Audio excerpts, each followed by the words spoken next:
Hi, this is Stanley from Indonesia. If I were to be seated at a table with someone whose beliefs are completely different from mine, the first thing I would keep in mind is that difference here is actually an opportunity to learn something new, not a threat to be avoided. And I think the key here is communication. So I would actively listen and I would also communicate my thoughts and feelings clearly. Because if it's going to affect the world, then it's not simply just you versus me problem, but it's more about you and me against the problems themselves, right? And we have to think win-win here. We cannot think win-lose or lose-win. And it takes maturity to do so.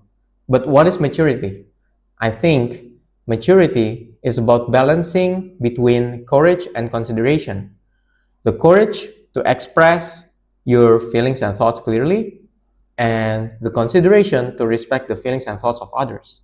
And I think this is exactly why our generation is the perfect fit of solving the world's current problem.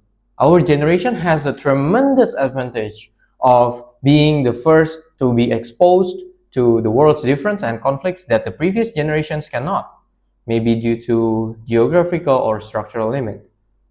We grow up with technologies, we grow up with globalization, but we also grow up facing the real or feeling the immediate impact of the global crisis like pandemics, climate change, wars, or even financial crisis at real time.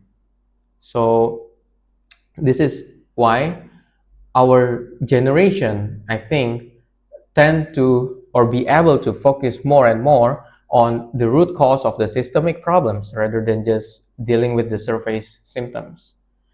So the key takeaway here is that our generation has two main jobs, I think. The first one is to learn from the previous generations, not to repeat their mistakes, and to fix the problems that they couldn't fix. And the second one is to teach the younger generations not to repeat the same mistakes that we made, our generations made. I think that's all from me. Thank you for listening.